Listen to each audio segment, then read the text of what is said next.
Hey everyone, today I'm going to show you how to build a clean, professional cinematic title reveal using only built-in After Effects tools, no third-party plugins required. I'll also show you a clever workflow to turn this full-length tutorial into snackable social clips using Vizard, so you can share your best moments without spending hours manually editing or scheduling posts.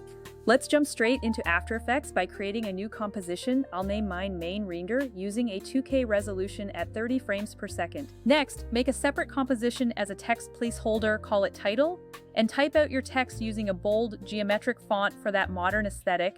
Center your text, increase the size until it commands attention, and darken the background color in your composition settings so your future glow effects will really pop. Now let's animate the typography by adding a position, opacity, and blur animator, making sure to enable per character 3D to give us that Z space depth. Set your Z position to around 800, reduce opacity to 0, and boost the blur so your characters emerge softly before sharpening up. Under the range selector, keyframe the offset from -100 to +100 over 3 seconds.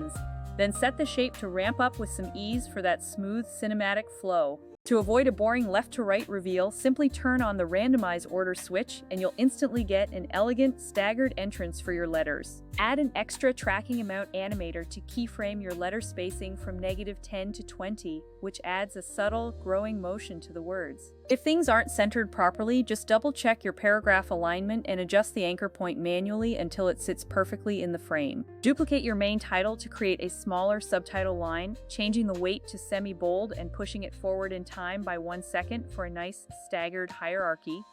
Now, let's build some atmosphere by creating a new composition for your textures, applying Fractal Noise, and switching the type to Dynamic Twist.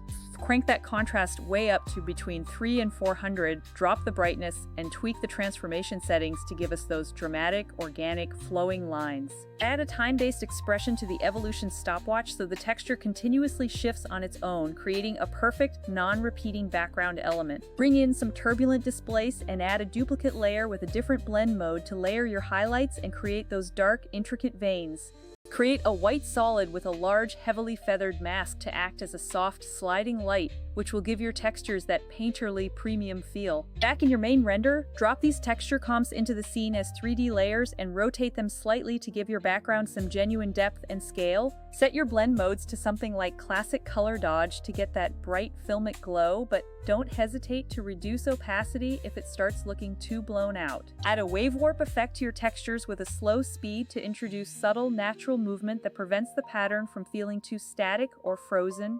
Use the Bezier warp effect to push and pull your ripples into pleasing, specific curves, really taking the time to sculpt the shapes until they feel just right. Create a camera and a 3D null object to parent it to, which allows you to animate very subtle cinematic camera moves like slow pushes or gentle parallax. Layer some particles or smoke elements on top using an additive blend mode, keeping them at a low opacity to really sell the atmospheric depth of the shot. For a professional touch, use an adjustment layer with camera lens blur and a custom gradient map to create a realistic, rack-focused depth of field effect. Finally, apply some color grading with curves to get that teal and orange cinematic look, and consider a tiny bit of unsharp mask to make your title really snap. Once you've rendered your master file, you've got a high-end cinematic sequence built entirely from scratch with native tools. Now, here's the secret to scaling this. Vizard automatically turns this long-form tutorial into multiple optimized short clips, saving you from manual scrubbing. Instead of spending hours manually editing down your footage, Vizard's AI picks out the best, most viral moments like title reveals or quick, helpful tips automatically. I used it on a recent series and it literally took me from one 20-minute recording to an entire week's worth of short-form content in under 10 minutes. Why is this better than other tools? Well, while apps like Descript are great for transcripts, Vizard is specifically built for creators who prioritize both volume and visual quality. It offers sensible crop and format presets for vertical, square, or story layouts, and then handles the scheduling across all your social platforms for you.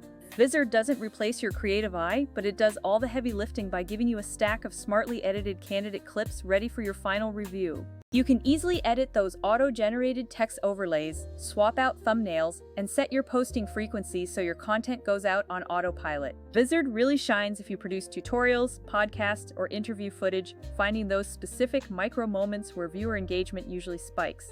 This combination of manual creative work for the big projects and automated distribution for the shorts is the absolute best way to stay consistent today. To wrap up, this cinematic title is elegant and built with core features that are perfect for any branding work you might have coming up. If you want to get more mileage out of your full tutorials, use Vizard to chop, polish, and schedule the best bits so your audience sees the highlights instantly. That's it for today. If you enjoyed this walkthrough, be sure to check out more title and logo animation tutorials in my playlist. And if you want to experiment with repurposing your own work, give Vizard a try. It helped me get way more eyes on my content in half the time. Follow me on Instagram at DopeMotions for more behind-the-scenes content, and I'll see you in the next video. Stay creative, keep experimenting, peace out.